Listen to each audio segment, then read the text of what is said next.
یا زیادہ ہو، جماعت اسلامی مہنگائی کے خلاف، جماعت اسلامی صحافیوں کے حقوق کے لیے، جماعت اسلامی بے روزگاری کے خلاف، جماعت اسلامی خاندانی نظام کے بقا کے لیے، سود کے خلاف فیڈرل شریعت کورٹ کے اندر ہر سطح کے اوپر اپنے حجم اور اپنی طاقت کے مطابق میدان عمل میں ہیں۔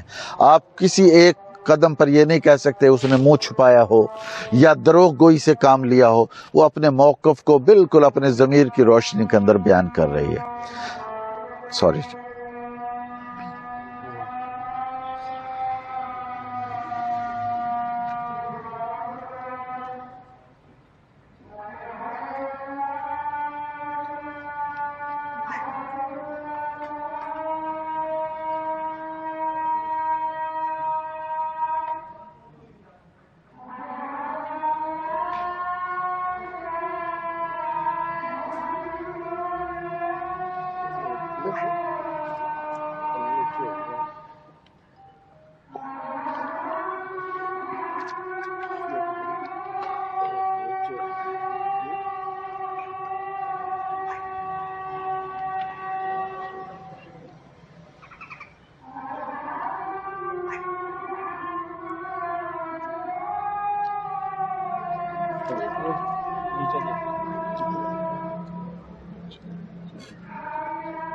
میں 1,500 مقامات کے اوپر ملک میں مظاہرے کیے گئے ہیں پیٹرولیم کی قیمتوں، سوائے جماعت اسلامی کے کوئی نہیں، اور 101 دھرنے ہم نے ڈیزائن کیے ہیں، ان میں سے ہم دے چکے ہیں، اور 27 مارچ کو انشاءاللہ تعالی ہم اسلام آباد میں دھرنا دیں۔ کس لیے؟ عدم اعتماد جو اپوزیشن کی طرف سے پیش کی جا رہی ہے، کوششیں، شور شرابہ ہے، تو اس کو کیسے دیکھ رہے ہیں؟ کیا جماعت اسلامی کے ساتھ ہے اس حوالے سے؟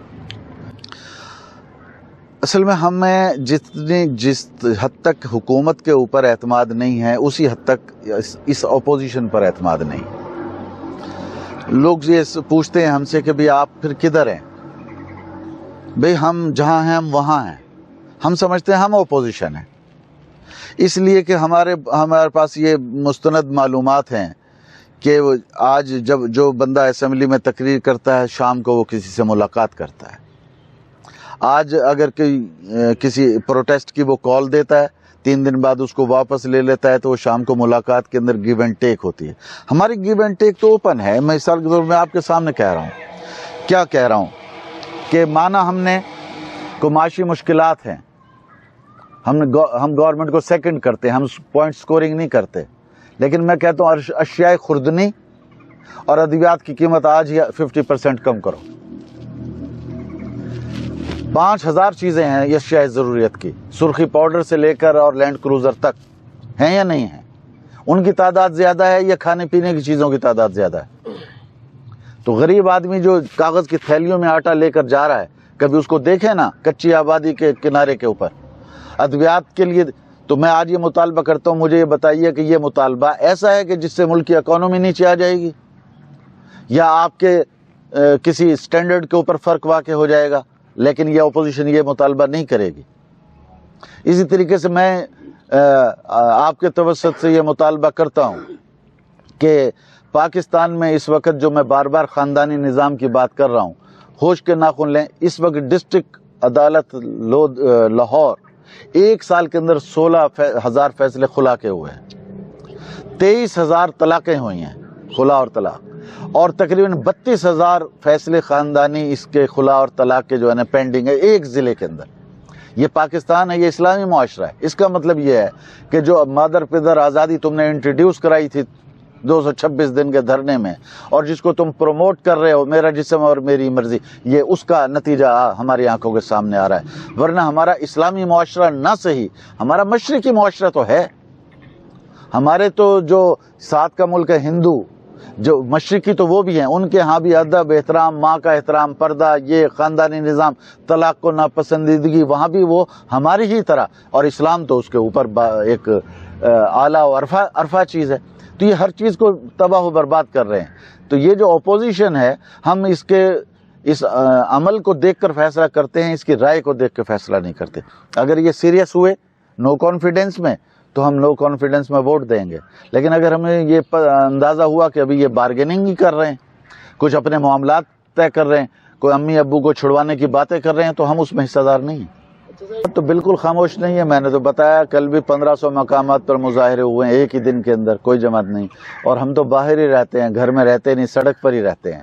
لیکن یہ ہے کہ یہ جو اس کا عدسہ ہے اس کو کیا کہتے ہیں آپ, لینس, میڈیا کا لینس, وہ میڈیا کا لینس بہت سمجھدار ہے. اب اس کو عقل ہے, اس عقل کے مطابق وہ فیصلے کرتا ہے. ابھی آپ نے خود ہی بات کی, مینجڈ ہو گیا ہے. تو بہرحال یہ بلدیاتی انتخابات کا ڈیٹ دے دیا پنجاب کے حوالے سے, کیا آپ دیکھ رہے ہیں کہ ہوں گے؟ اگر ہوں گے تو جماعت اسلامی کے حوالے سے کیا تیاری ہے؟ جماعت اسلامی نے تو ایک تو یہ فیصلہ کیا ہے کہ جس شکل میں الیکشن ہو, ایک تو ہے نا کہ ہم یہ چاہتے ہیں, اس پہ تو بہت ساری باتیں ہو سکتی ہے, اس قانون کے اندر 100 سقم ہے, لیکن ہم نے یہ فیصلہ ہے کہ جس شکل میں ہوں گے ہم الیکشن میں حصہ لیں. یہ تو ڈکلیریشن ہے. باقی یہ مجھے نیک نیت نظر نہیں آتے بلدیاتی الیکشن کروانے میں, یا ان کی نیت یہ ہے کہ لوگوں کو کنفیوزڈ رکھا جائے اور لوگ اس کنفیوژن میں رہیں کہ ہوتے ہیں یا نہیں ہوتے اور ہم اچانک کروا لیں. یہ دو ان کی حکمت عملی ہو سکتے ہیں, کیونکہ اس وقت جو ہائی کورٹ میں لوگ گئے ہوئے ہیں وہ گورنمنٹ کے پلانٹڈ لوگ ہیں. ریٹ بھی گورنمنٹ نے کروائی ہوئی ہے, گورنمنٹ کے نام سے نہیں کرائی. اور کل ایک فیصلہ آیا ہے لیٹ نائٹ, انہوں نے کہا کہ حلقہ بندیاں دوبارہ دیکھو صحیح نہیں ہیں. تو اگر دوبارہ یہ حلقہ بندیاں ہوتی ہیں تو ظاہر ہے کہ یہ جو انہوں نے ڈیٹ اناؤنس کی ہے اس کے اوپر فرق آ سکتا ہے. یعنی جماعت اسلامی جو ہے وہ ہر الیکشن میں حصہ لے گی انشاءاللہ. تیاری شاری کیسے ہے؟ ہم تیار ہیں جی. جو کارکن ہمارا جہاں جیسا ہے, تیار سے مراد یہ ہے. اگر آپ مجھ سے سوال کریں گے کہ الیکٹیبلز کی لسٹ سنائیے تو وہ ہمارے پاس نہیں ہے. الیکشن اکیلے لڑیں گے, کولیبریشن اکیلے لڑیں گے, اپنے نشان پر لڑیں گے. ہمارا ہر کارکن جہاں ہے وہ 2 ووٹ لے گا, وہ 2000 ووٹ لے گا, وہ 2 لاکھ ووٹ لے گا. ہم نے اس کو کہا وہ الیکشن لڑے. الحاق کا سلسلہ کہیں نہیں ہوگا. اپنے نشان پر لڑیں گے. اس کے نشان کے نیچے اگر کہیں کوئی گنجائش ہوگی تو وہ انڈیویجول مقامی سطح پر بات چیت ہو سکے گی. کس سے کریں گے الحاق؟ کسی پارٹی سے تو نہیں ہو سکتا جب اپنے نشان پر لڑیں گے. یہ تو بات ہو گئی نا. اب کوئی فرد ہے, اگر وہ اس سے کوئی بات چیت ہوتی ہے تو وہ فرد کو دیکھا جائے گا, اور وہ مقامی سطح پر ہوگا, نیشنل سطح پر نہیں. اس اسٹیج پہ اگر پارٹی سے الحاق کرنا پڑ جائے تو پھر کسے پریفر کریں گے؟ پارٹی کا پارٹی سے الحاق تو ہوتا ہی نہیں ہے. ہم نے ماضی میں بھی الحاق کبھی نہیں کی ہے. پارٹی کے الحاق نہیں ہوتا. پارٹی کا تو ہوتے رہیں ہاں. گے. نہیں, ہم نے نہیں کرنا فی الحال. تقریباً ہر سال ہی دیکھا جاتا ہے کہ سیاسی درجہ حرارت بڑھ جاتا ہے, کہ مارچ ہوتے رہتے ہیں. تو اس بار کوئی نظر آ رہا ہے کوئی آؤٹ پٹ آئے گا صحیح, یا ہر طرح کی طرح سے؟ نہیں, انشاءاللہ تعالیٰ آؤٹ پٹ آئے گا. خواص باختہ ہیں. اب یہ محسن بیگ کو پکڑنا اور پٹائی کرنا یہ خواص باخت کی ہے, یا اس طرح کے اور لوگوں کے اوپر یہ اقدام کب کرتا ہے انسان؟ یہ اقدام اس طرح کے اقدام جب کرتا ہے کہ جب انسان کو کچھ سمجھ نہیں آ رہا ہوتا, وہ افراتفری کے اندر کوئی اس طرح کا غصہ نکالتا ہے. حکومتیں جو ہوتی ہیں وہ غصہ نکالنا, تنقید کرنا, سخت بات کرنا, یہ اپوزیشن کو زیب دیتا ہے, حکومت کو زیب نہیں دیتا. لیکن یہ پہلی حکومت ہے, اپوزیشن میں ہو تو گالی دیتی ہے, حکومت میں ہو تو گالی دیتی ہے. اصل میں اپوزیشن انہیں نظر نہیں آئی نا سر, اس لیے تو ان کی مناپلی نظر آ رہی ہے. کہیں پر بھی اگر تھوڑی سی بھی سخت اپوزیشن ہو تو یہ حالات. تو اگر کوئی بات کرتا ہے تو اس کو پکڑ لیتے ہیں, اس کی پٹائی کرتے ہیں, تو اس میں اتنا بھی برداشت نہیں. یہی ہونا کہ عوام کے لیے کوئی بھی مخلص نہیں ہے. ہاں بالکل. بھارتی نظام کی باتیں ہو رہی ہیں تو اس پہ کیا ہے جماعت اسلامی کا؟ میں نے ابھی بتایا کہ ہمارے لیے تو یہ سب دیکھے بھالی چیزیں ہیں, اور ملک کا ایک متفقہ آئین ہے اس وقت, وہ رائج ہے. اس کے اندر اصلاح احوال کی ایک بہت بڑی گنجائش موجود ہے. مسئلہ یہ نہیں ہے کہ یہ ناکام ہوا ہے یا وہ ناکام ہوا ہے, اس لیے افراد ناکام ہوئے ہیں. وہاں بھی افراد ناکام ہوئے تھے, یہاں بھی افراد ناکام. مہربانی سر, تھینک یو.